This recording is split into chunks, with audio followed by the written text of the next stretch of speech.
बिस्मिल्लाहिर्रहमानिर्रहीम। मेरा नाम डॉक्टर सैयद मकबूल हुसैन है और मैं as a medical specialist DHQ hospital Toba Tek Singh और सादात हॉस्पिटल टोबा टेक सिंह में अपना जो है वो सर्विसेज प्रोवाइड कर रहा हूँ। आज का जो टॉपिक है वो बड़ा अहम है और बड़ा ज़बान ज़द-ए-आम टॉपिक है। इसका हर बंदा तज़किरा करता है, हर बंदा ज़िंदगी में कभी ना कभी इस मामले में ज़रूर फंसता है और इसके लिए ज़रूर वो मेडिकल जो है एडवाइस जाता है लेने। तो वो क्या है? कॉन्स्टिपेशन, कब्ज़, जिसको हकीम कहते हैं उम्मुल अमराज। तो कॉन्स्टिपेशन के बारे में आज हम बात करेंगे। कॉन्स्टिपेशन है क्या, पेशेंट कब कॉन्स्टिपेशन कहता है और डॉक्टर कब कहता है कि ये वाकई कॉन्स्टिपेशन है, उसकी वजूहात क्या क्या हो सकती हैं, इसके अलावा कौन कौन सी ऐसी चीज़ें हैं जो कब्ज़ करती हैं और कौन कौन सी ऐसी चीज़ें हैं कि अगर वो हम अडॉप्ट कर लें अपनी रूटीन की लाइफ में तो कब्ज़ से हम बच सकते हैं। तो आज की वीडियो आपने बड़ी गौर से सुननी है क्योंकि ये मसले मसाइल हर घर में जो है वो चल रहे हैं। सबसे पहले बात यह है कि पेशेंट, मरीज़ या हम आम तौर पर कब्ज़ किसको कहते हैं? हमारे नज़दीक ये है कि अगर फ़र्ज़ करें किसी बंदे को पखाना जो है वो कम आ रहा है, तो दिन में रोज़ाना एक दफ़ा नहीं आ रहा, तो वो उसको कब्ज़ का नाम देता है। हालांकि असूली तौर पे ये है कि कब्ज़ जो नॉर्मल पखाने की रूटीन है वो एक दिन में 3 पखाने से लेके एक हफ़्ते में 3 पखाने तक ये नॉर्मल है डॉक्टर के नज़दीक। लेकिन बहरहाल अगर कम आ रहा है पखाना तो उसको हम आम तौर पे कब्ज़ को कहते हैं कि ये हम कब्ज़ होगी हमें। दूसरा है कि अगर आप जाते हैं वॉशरूम और आपको ज़्यादा ज़ोर लगाना पड़ रहा है, स्ट्रेनिंग करनी पड़ रही है, तो उसको भी कब्ज़ का नाम दिया जाता है। अगर आप पखाना करते हैं और वो सख्त आता है तो इसको भी आम तौर पे पेशेंट जो है वो कब्ज़ का नाम देते हैं। अगर आप पखाना करने के बाद ये महसूस हो रहा है कि अभी मुकम्मल तौर पे पखाना नहीं गया, पास आउट नहीं हुआ, तो ये जो फीलिंग है इसको भी कब्ज़ का बाज़ का नाम दिया जाता है। पेशेंट इसको भी कब्ज़ कहता है कि जी मुझे कब्ज़ हो गई है। और एक चीज़ है कि अगर पेशेंट को पखाना पास करते हुए बहुत ज़्यादा टाइम लग रहा है, टाइम ज़्यादा उसको वॉशरूम में गुजारना पड़ रहा है, तो इसको भी वो आमतौर पे कब्ज़ के साथ लेबल करता है। तो ये वो अलामात हैं, 5 अलामात, जिसको आम तौर पे पेशेंट कहता है कि मुझे कब्ज़ हो गई है। लेकिन अगर इन द ट्रू सेंस हम बात करें ना कि वाकई कब्ज़ है क्या, या ऐसे कह लें कि डॉक्टर कब कहते हैं कि कब्ज़ है पेशेंट को, तो वो 6 चीज़ें हैं जिनमें से अगर 3 चीज़ें आपके अंदर मौजूद हैं तो वाकई वो डॉक्टर उसको कहते हैं कि ये आपको कॉन्स्टिपेशन का प्रॉब्लम। एक चीज़ ये है कि अगर आपको हफ्ते में 3 से कम बार पखाना आ रहा है तो ये एक चीज़ है। दूसरी चीज़ ये है कि अगर आप पखाने के लिए जा रहे हैं और 25% से ज़्यादा दफ़ा आप जब जाते हैं तो आपको ज़ोर लगाना पड़ता है। यानी इसको ऐसे समझ लें कि अगर फ़र्ज़ करें आप 4 दफ़ा जा रहे हैं तो एक दफ़ा या एक से ज़्यादा दफ़ा अगर आपको ज़ोर लगा के पखाना करना पड़ रहा है तो ये दूसरी चीज़ है। अगर आप पखाने के लिए जा रहे हैं और 25% से ज़्यादा दफ़ा वो पखाना सख्त आ रहा है, यानी 4 पखानों में से अगर एक दफ़ा या इससे ज़्यादा पखाना सख्त आ रहा है तो ये तीसरी चीज़ हो गई। चौथी चीज़ ये है कि अगर पखाने 4 दफ़ा आप गए हैं और एक दफ़ा या इससे ज़्यादा दफ़ा आपको ये महसूस हुआ है कि पखाना करते वक्त कोई चीज़ रुकावट आ रही है आगे, तो ये चौथी चीज़ है। 5वीं चीज़ ये है कि अगर आपको ये महसूस हो रहा है एक दफ़ा या इससे ज़्यादा दफ़ा कि मुकम्मल तौर पे पखाना पास आउट नहीं हुआ, तो ये 5वीं चीज़। और छठी चीज़ ये कि अगर आपको 25% से ज़्यादा दफ़ा हाथ के ज़रिए पखाना निकालना पड़ रहा है बाहर, मैनुअल करना पड़ रहा है, तो ये 6 चीज़ें हैं। अगर इनमें से 3 चीज़ें मौजूद हों तो उसको डॉक्टर कहता है कि ये मेडिकल लैंग्वेज में वाकई कॉन्स्टिपेशन है। अब अगली बात यह है कि कॉन्स्टिपेशन या कब्ज़ जो है इसकी वजूहात क्या हैं। तो पहले तो समझने वाली बात यह है कि कब्ज़ बेसिकली बीमारी नहीं है, ये किसी बीमारी की अलामत है। जो हम पहले कहते थे ना कि ये उम्मुल अमराज है, तो ये बेसिकली मर्ज़ ही नहीं है, ये किसी मर्ज़ की अलामत है। और उस मर्ज़ की अलामत को आपने इस मर्ज़ को ढूंढना है, इसको ठीक करने के लिए उस मर्ज़ को ढूंढना है, तो ये खुद से ही ठीक हो जाती है। तो इसकी कुछ काज़ेज़ तो ऐसी हैं जो ऑर्गेनिक हैं, यानी ऑर्गेनिक का मतलब ये है कि वो किसी ना किसी बीमारी की वजह से हैं, जिस्म के अंदर कोई ना कोई बीमारी है जिसकी वजह से ये कब्ज़ हो रही है। और दूसरी है नॉन ऑर्गेनिक काज़ेज़, यानी ये वो काज़ेज़ हैं, ये बीमारी की वजह से नहीं है, ये आपकी रूटीन की जो आप खाने में प्रॉब्लम्स हैं, एक्सरसाइज के प्रॉब्लम है, वाटर के प्रॉब्लम, पानी के प्रॉब्लम्स हैं, तो ये सारे वो नॉन ऑर्गेनिक काज़ेज़ हैं। ऑर्गेनिक काज़ेज़ बहुत सारी हैं, और मेरा नहीं ख्याल कि वो इतनी अहम है कि हम उसको डिस्कस करें, क्योंकि ये डॉक्टर के करने वाले काम है कि वो सॉर्ट आउट करें। इसमें मैसेज यही है कि कोई भी अगर कब्ज़ है तो उसको आप ये ना तो सर पे सवार कर लें कि बस हर वक्त एक ही रोना रोया जा रहा है कि जी कब्ज़ नहीं टूट रही, कब्ज़ नहीं टूट रही, और ना ये है कि इसको बिल्कुल ही बॉदर ना कर किया जाए और ये समझा जाए कि ये शायद मैं फ़ाइबर नहीं ले रहा तो इसलिए, बल्कि बहुत सारी सीरियस बीमारियां ऐसी हैं जो कब्ज़ करती हैं। तो आपको अगर ये मसले हैं तो आपने डॉक्टर के पास जाना है और वो उन चीज़ों को देखे। मसलन IBS है, खुदा ना खासा कैंसर हो सकता है, हाइपोथायराइड बीमारी है, हाइपरकैल्सीमिया बीमारी है, शुगर की वजह से हो सकता है, हर्शप्रांग डिजीज़ है, प्रेगनेंसी है, एनल फिशर्स हैं, कोई न्यूरोलॉजिकल प्रॉब्लम, यानी बहुत सारी बीमारियां ऐसी हैं जो कब्ज़ कर रही हैं। तो ये डॉक्टर देखेगा। अगर आपको कब्ज़ का प्रॉब्लम है, आपने एक दफ़ा डॉक्टर से जाके ज़रूर मशवरा करना है कि वो देख ले कि वो सीरियस चीज़ें पीछे तो नहीं पड़ी हुई। अब जो नॉन ऑर्गेनिक काजेज़ हैं वो बेसिकली हम बात करना चाह रहे हैं कि नॉन ऑर्गेनिक काजेज़ जो हैं और जिसको हम घर में भी ट्रीट कर सकते हैं वो क्या है। उसमें सबसे बड़ी अहम चीज़ है कि हम जो खुराक ले रहे होते हैं ना उसमें फ़ाइबर कम है। ये फ़ाइबर का कम होना बहुत बड़ा एक फैक्टर है कब्ज़ के होने के लिए। दूसरी चीज़ ये होती है कि पानी का इस्तेमाल कम किया जा रहा है। पानी का इस्तेमाल कम करने से भी कब्ज़ जो है वो हो जाती है, ये एक और वजह हो सकती है। डिप्रेशन है, आपको एंग्जाइटी है, स्ट्रेस लेते हैं छोटी छोटी बातों का, तो ये भी एक फैक्टर है कि इससे भी कब्ज़ होती है। अगर आप एक्सरसाइज नहीं करते तो ये भी कब्ज़ की वजह बनती है। आपने देखा होगा कि अगर खुदा ना खास्ता बीमार हो जाए और बेड पे लेटना पड़ जाए तो कब्ज़ हो जाती है। तो एक्सरसाइज जो है इसके कम होने से कब्ज़ के चांसेस बढ़ जाते हैं। ये जो एथलीट्स होते हैं ना, इनके अंदर आमतौर पे कॉन्स्टिपेशन के मसले नहीं होते क्योंकि वो एक्सरसाइज करते हैं।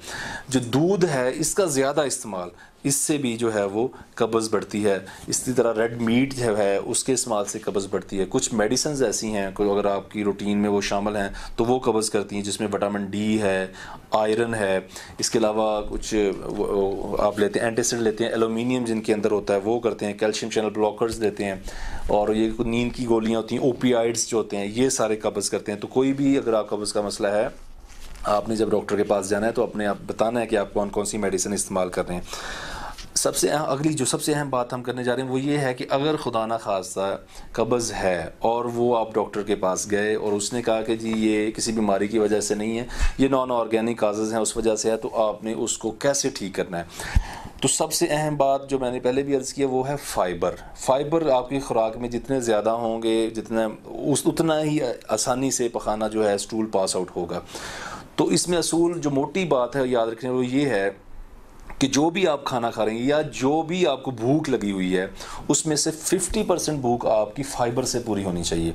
इसमें ये भी किया जा सकता है कि आप सलाद जो है जो फाइबर्स हैं ये 25% खाने से पहले ले लें और फिर खाना खा के 25% बाद में ले लें, या पहले सारे ले लें या सारा बाद में ले लें। तो इसमें क्या करना है कि आधी खुराक आपकी फ़ाइबर से पूरी हो रही हो भूख, और आधी जो है बाकी आपने चीज़ें खानी है।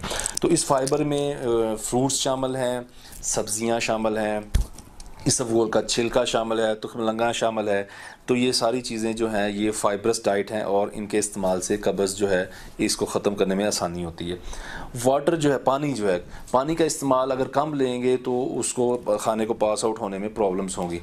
तो पानी का इस्तेमाल ज़्यादा करना है। और दूसरी बात ये है कि जब आप खाना खा लेते हो तो खाना खाने के 1 घंटा बाद तक पानी का इस्तेमाल नहीं करना, क्योंकि उस वक्त खुराक जो है वो हज़म हो रही होती है। उस वक्त पानी ज़्यादा पिएंगे तो वो आगे निकल जाएगी, प्रॉपर हज़म नहीं होगी। इसके अलावा जो चीज़ें हैं, टाइम है, उसके अंदर आपने पानी का इस्तेमाल ज़्यादा करना है। तो ये पानी का इस्तेमाल ज़्यादा करने से जो है कब्ज़ जो है इसको ये ख़त्म हो जाती है। जो आपने खुराक लेनी है वो थोड़ी मिकदार में लें। ये ज़रूरी नहीं कि दिन में 2 दफ़ा ही खाना खाएं, 4 दफ़ा खा लें, 5 दफ़ा खा लें, लेकिन थोड़ी मिकदार में खाएं, भूख रख के खाएं।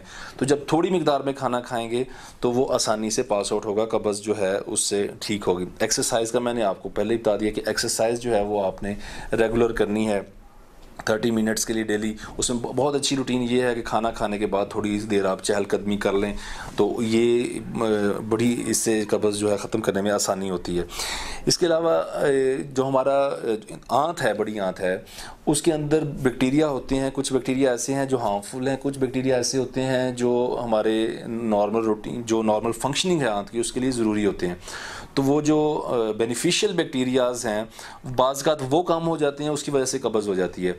तो हमें प्रोबायोटिक्स भी बाज़ लेनी पड़ती है। तो अगर हम फूड की बात करते हैं, खुराक की बात करते हैं, तो दही एक ऐसी चीज़ है जो बड़ा अच्छा सोर्स है नेचुरल प्रोबायोटिक्स का। तो जो दही है वो एक रिच सोर्स है नेचुरल प्रोबायोटिक्स का। तो दही का इस्तेमाल करने से जो कब्ज़ है ये कम हो जाती है। अच्छा, एक बड़ी अहम बात है कि उसको कहते हैं रिस्पेक्ट द अर्ज, यानी जब आपको पखाने की हाजत हो रही है तो उसकी रिस्पेक्ट करें और जाके आप फारग हो लें, क्योंकि अगर आप उसको रोकते हैं, ज़बरदस्ती रोकते हैं, तो फिर वो अर्ज ही दोबारा नहीं होती ना। तो इसकी रूटीन बनाएं, आदत बनाएं कि जब वो अर्ज हो रही है तो उस वक्त आप वॉशरूम में चले जाएं। तो इससे भी कब्ज़ जो है इसको ख़त्म करने में आसानी होती है। फिर होती है जिसे हम कहते हैं bowel retaining exercise, bowel retraining. उसमें आपने करना क्या है कि आपने डेली जो है आपने टाइम फिक्स कर लेना है, उस टाइम आपने वॉशरूम लाजमी जाना है, पखाना आए या ना आए।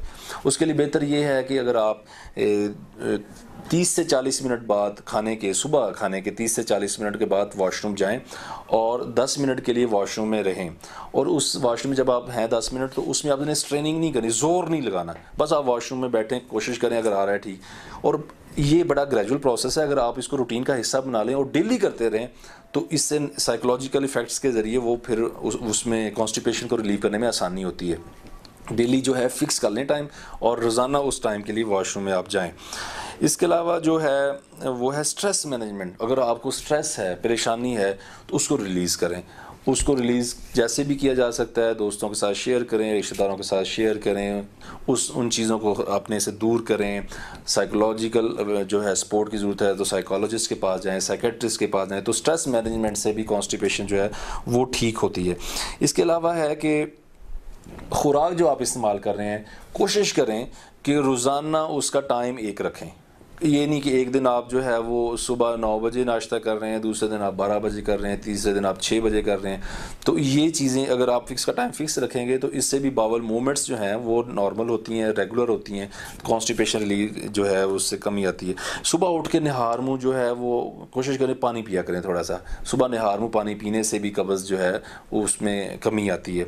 आटा जो हम घर में इस्तेमाल करते हैं, तो ये आटा आमतौर पर या तो चक्की का होता है या फिर ये मिल का आटा होता है। तो वो चक्की वाला आटा इस्तेमाल करें जिसके अंदर वो भूरा होता है। उसके इस्तेमाल से वो भी फाइबर है, उससे भी कब्ज़ जो है ये रिलीज़ होती है। फिर कुछ चीज़ें ऐसी हैं कि जो आप इस्तेमाल ना करें, क्योंकि वो चीज़ें जो हैं वो कब्ज़ काज कर रही होती हैं। उसमें अल्कोहल है, शराब है, ये कब्ज़ करती है। ग्लूटन, जिस चीज़ के अंदर भी ग्लूटन है, यानी वो वीट है, गंदम है, राय है, बार्ले है, वो सारी चीज़ें ग्लूटन जो है वो कब्ज़ करती है। तो ये राय, बार्ले, वीट जो है इससे आप इज्तनाब करें। डेयरी प्रोडक्ट्स, दूध की जो चीज़ें हैं, बटर है, मलाई है, ये कब्ज़ करती हैं ज़्यादा मिकदार में लेने से। Junk foods, processed foods, junk foods जो होती हैं, ये पिज़्ज़ा हो गया, बर्गर हो गए और इस तरह की चीज़ें जो हैं ये कब्ज़ करती हैं। इसके अलावा रेड मीट अगर आप ज़्यादा ले रहे हैं तो ये मीट जो है ये कब्ज़ करता है। तो ये सारी मोटी मोटी बातें थी कि जो हमने अर्ज़ कर दी। बहुत ये वास्ट फील्ड है कॉन्स्टिपेशन का, कि इसमें कोई ना कोई सीरियस बीमारी भी हो सकती है या आपके लाइफस्टाइल का प्रॉब्लम भी हो सकता है। तो आखिर में मैसेज यही है कि जब भी आपको कब्ज़ होती है, खुदा ना खास्ता, तो ना तो इसको सर पे मसल्लत कर लेना है कि हर वक्त इसी के तज़किरे और इसी की परेशानी सर पे मसल्लत हो जाए, और ना इसको इतना लाइट लेना है कि आप डॉक्टर के पास जाना बॉदर ही ना करें, बल्कि डॉक्टर के पास जाएं और अगर वो कहता है कि सीरियस प्रॉब्लम नहीं है तो फिर जो हमने आपको बताई हैं चीज़ें, इन पे अमल करें तो इससे कब्ज़ इंशाल्लाह आपकी रिलीज़ हो जाएगी। आज के लिए इतना ही, बहुत शुक्रिया।